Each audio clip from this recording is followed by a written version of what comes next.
ఓ రాజ్యాన్ని పరిపాలిస్తున్న రాజు ఒక జ్ఞాని దగ్గరకు వెళ్ళి, నేను ప్రశాంతంగా ఉండలేకపోతున్నాను అని అన్నాడు. అప్పుడు ఆ జ్ఞాని, నువ్వు నీ బాధ్యతలు సరిగా నిర్వర్తించడం లేదా అని అడిగాడు.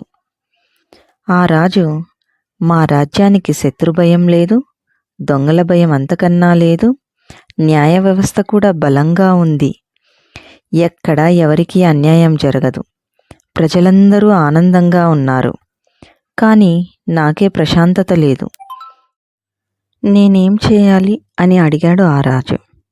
సరే, నీ బాధ అర్థమయ్యింది, నేనొకటి చెప్తాను, అలా చెయ్యి, నీ రాజ్యాన్ని నాకు అప్పగించు అన్నారు జ్ఞాని. రాజు ఆనందంగా, అలాగే, అంతకన్నా ఇంకేం కావాలి, తీసుకోండి ఈ క్షణమే అన్నారు. సరే మరి, నువ్వేం చేస్తావు అని అడిగాడు జ్ఞాని. నేను ఎక్కడికైనా వెళ్ళి ఏదో ఒక పని చేసుకుంటూ ప్రశాంతంగా బతుకుతాను అన్నాడు రాజు. ఎక్కడికో వెళ్ళడం ఎందుకు? ఇక్కడే నువ్వు నా దగ్గరే నా ప్రతినిధిగా ఉండి నువ్వు చేయవలసిన పనులు చెయ్యి.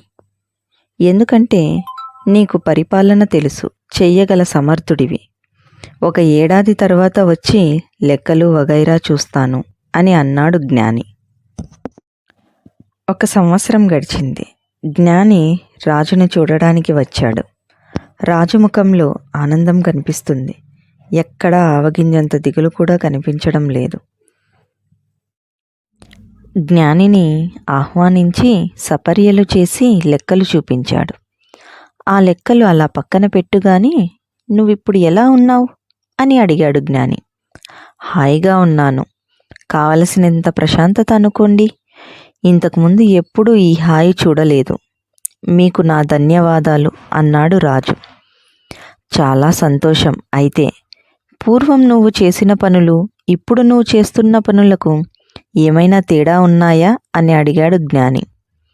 లేదు, అప్పుడు చేసే పనులే ఇప్పుడు కూడా చేస్తున్నాను అని సమాధానం ఇచ్చాడు రాజు.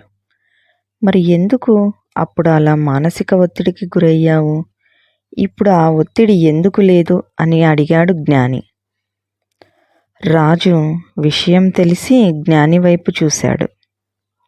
అప్పుడు జ్ఞాని ఇలా అన్నాడు, ఇంతకుముందు నువ్వు ఇది నా పని, నా బాధ్యత అని ఆలోచించావు. కానీ ఇప్పుడు ఇది నాది కాదు, నేను ఇక్కడ కేవలం ఒక ప్రతినిధిని మాత్రమే అనుకున్నావు. మనసే అన్నింటికీ మూలం. నేను అనే ఆలోచన వచ్చినప్పుడల్లా అన్ని ఒత్తిడులు, సమస్యలు నీ చుట్టూ తిరుగుతూ ఉంటాయి.